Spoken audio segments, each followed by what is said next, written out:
First off, bear with me here, guys. I got a new light here. I'm trying to prevent some glare off my glasses. And second, do you know how many people got snubbed for acting nods this year? It's crazy. I guess you'll find out in a second, but oh my gosh, there's a long list I'm looking at right here. If only I ran the Academy.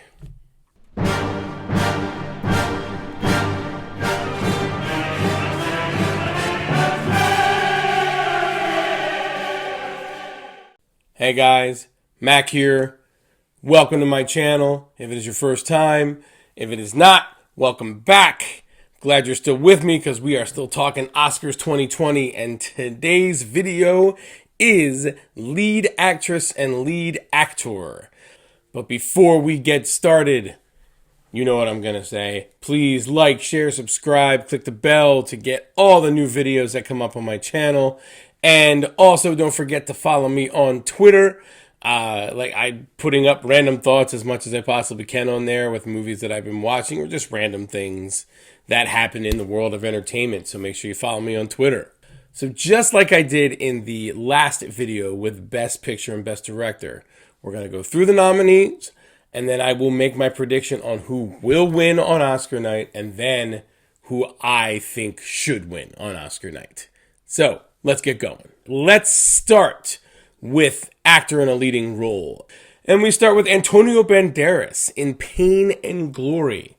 Okay, that's all I'm going to say because I have not seen the movie.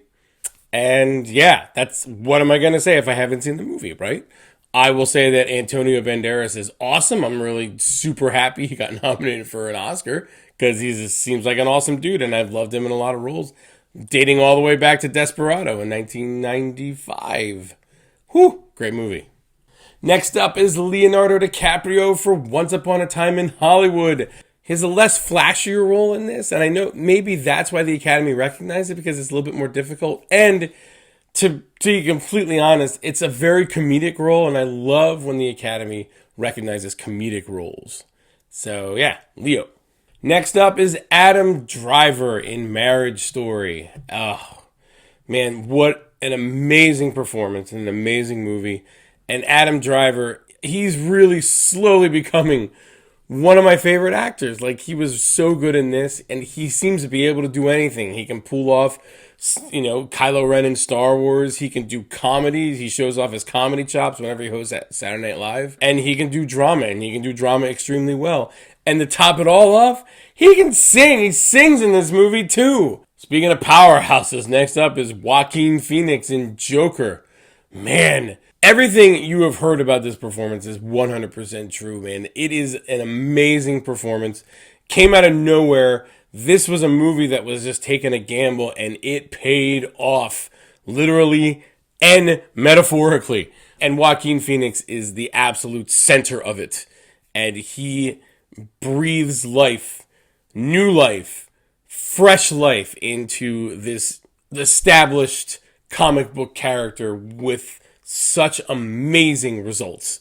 So yeah, Joaquin Phoenix, absolutely awesome and well-deserved nomination. And last in the Best Actor category is Jonathan Pryce for The Two Popes. Jonathan Pryce, man, he's been around forever as well, just doing bit parts. He's had, if you are not familiar with him, you probably have seen him in Pirates of the Caribbean. You probably saw him. He was a Bond villain in Tomorrow Never Dies. So he's been around. The thing, again, I can't comment on it because I haven't seen The Two Popes, but what a cool thing for him for have been in this, in this industry for as long as he has, and now he gets this lead actor nomination. So like I said, I haven't seen the movie yet, but I'm super happy for him because I think he's a great actor. Okay, moving on to actress in a leading role, and the first one up is Cynthia Erivo for Harriet. Did not see Harriet because I heard it was a thoroughly mediocre film.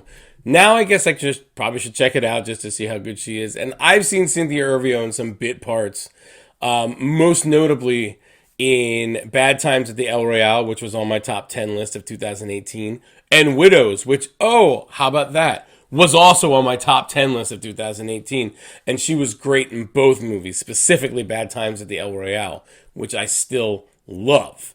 Next up, Scarlett Johansson for Marriage Story. If you only know Scarlett Johansson from, the Marvel movies, you're going to be really surprised at what she can do and how great an actress she is. And the emotions that come forth within this film are so sincere and intense and authentic. And she is the other half of that amazing duo with her and Adam Driver. And I can't say enough how great this performance is.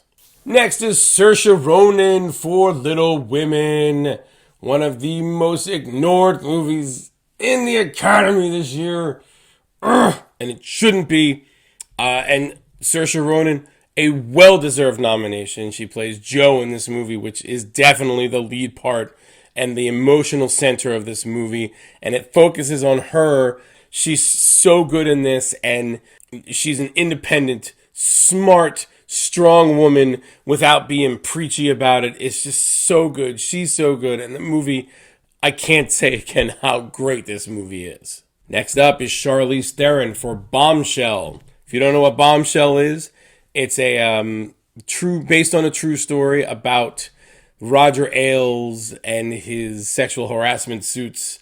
He was the head honcho at Fox News, and how his exploits get uncovered. It's good. It's not great. It's a little too surface level for me. It doesn't really dig into what really happened. And, it's fine. It's super entertaining. I don't see anything in particular that stands out for why she got nominated, but, it's a fine movie, worth a watch. And finally, Renée Zellweger for Judy. I did get a chance to see Judy, and it is an excellent film, and it talks about the last few years of Judy Garland's life. And Renée Zellweger, even though she may not sound like Judy Garland, had all of her mannerisms down like pat. It's a good movie. Again, not a great movie, but a very good, very insightful, very emotional movie. Again, definitely worth a watch. Okay, so for lead actor, who do I think will win the Academy Award and who do I think should win? Sorry to be not too exciting here, guys, but I think Joaquin Phoenix will win and should win.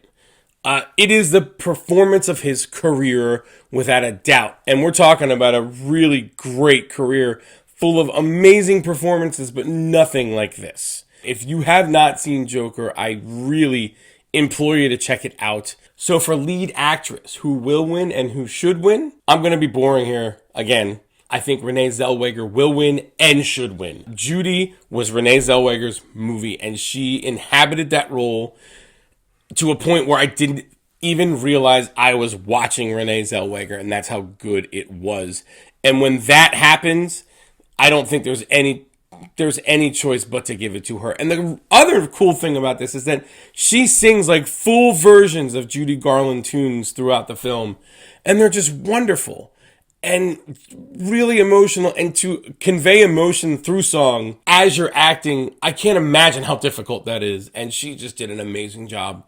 So yeah, man, I think Renée Zellweger will win and should win. So my picks were kind of boring, so how about we talk about some people I believe were snubbed for nominations this year in lead actor and lead actress. So first off, Florence Pugh, even though she is nominated for supporting actress in Little Women, I think got snubbed for lead actress in Midsummer, which was this really unsettling, creepy horror film that came out this year. Although she didn't carry the movie, there was an ensemble cast. She was the highlight. In a movie where it's hard to figure out what's happening, you sympathize with her because she's also trying to figure out what is happening. And it is just a wild, insane, creepy, unsettling ride. And you feel every bit of emotion that she has in this movie because you're right with her. One of the biggest snubs this year was Robert De Niro for The Irishman. Yeah, sure, Joe Pesci and Al Pacino got nods, but Robert De Niro owned this movie, and this was a performance you haven't seen De Niro do in years. And it was beyond impressive. Just magnetic, like he used to be, and it was so cool to see. But he didn't get rewarded. It's a real shame. I also cannot believe that with a movie that just focused around two people in a lighthouse, that neither Willem Dafoe nor Robert Pattinson got any recognition for the lighthouse. And like, they're the only two people in the entire movie, with the exception of a mermaid that shows up for maybe 5-10 seconds. Yeah, I said that, okay? A mermaid. You're stuck in a movie trying to figure out what is fact and what is fiction, what is real and what is not. Are they losing their minds, or is it all a dream? It's so rewarding and challenging to watch, and these two guys sell it so well, and nothing. This one probably gets me angrier than any of them. That Taron Egerton did not get nominated for Rocket Man. Rami Malek was great in Bohemian Rhapsody, but Taron Egerton was way better. He had way more to do. There was a better story. Rocket Man was a better movie than Bohemian Rhapsody, and Taron Egerton carried that whole thing. And it just gets me so upset. I'm telling you, man, if Rocket Man was released in October or November, he would be on this list. But he's not, and that makes me angry. Another one that's kind of upsetting, and I think really should have been on there, Lupita Nyong'o for Us. Now, Us was Jordan Peele's horror movie that came out earlier in the year. Although it was not up to the level of Get Out, which, a shame for people for expecting that it would be. Still a great movie on its own. And Lupita Nyong'o kind of played a dual role. It was a really challenging part, and she did such an awesome job. It was literally like watching two different actresses, but it was the same actress. And oh, what an awesome part, and a movie totally well worth watching too. You also got Michael B. Jordan in Just Mercy, another excellent film with amazing and really effective performances that got completely ignored by the Academy, which is absolutely unfathomable. I don't get it. And Michael B. Jordan is such a good actor, and this deserved a nomination. If not just for him, there are other ones I will talk about later, but man, he really deserved it. And finally, this is kind of a stretch, but I'm going to give you my reasoning. I would have loved to have seen Robert Downey Jr. get a nomination for Avengers Endgame. Yeah, you might say it's just a comic book movie. Please keep in mind Joker as well. Now, they are not on the same level at all, okay? But Robert Downey Jr. has been the emotional center of the Marvel Cinematic Universe for 11 years. His performance in Endgame was the pinnacle of his MCU career. And he's always just been so effortless with this character. And this was a movie they could have given him a little bit of recognition. Now, my reasoning for this, if you think all the way back to 2003, Pirates of the Caribbean, Curse of the Black Pearl, Johnny Depp got nominated for lead actor. And he's super charismatic, and it was a weird role.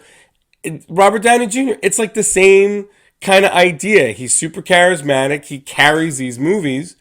Why wouldn't he get a nomination? But did not, and that's a real shame. All right, so that wraps up lead actor and lead actress for the Oscars 2020. Have you seen these movies? Have you seen these performances? Did you see some of these performances that I did not? Do you agree with my picks? Do you disagree with my picks?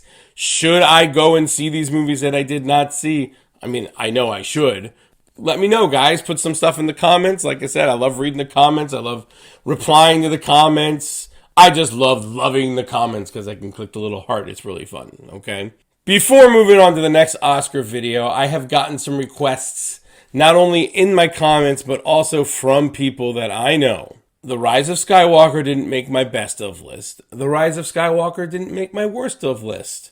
So where does it lie? What are my feelings on it? Well, guess what, guys? I'm going to do a little aside on my next video and talk about my feelings. Not only about The Rise of Skywalker, but about the new sequel trilogy, meaning Force Awakens, Last Jedi, Rise of Skywalker, and how I feel it resolved, and is it worthy of the Star Wars moniker? Because I am one of those people that grew up with Star Wars. I mean, I saw the first Star Wars when I was 1 year old in the theater. So I have been with Star Wars my whole life. It has been kind of a lifestyle for me. So my next video will be a little aside, putting the Oscars on hold for a little bit, and I'll talk about some Star Wars next video. So until then, thank you for watching. Again, don't forget to like, share, subscribe, follow me on Twitter. But until the Star Wars rant, this is Max, and I am out.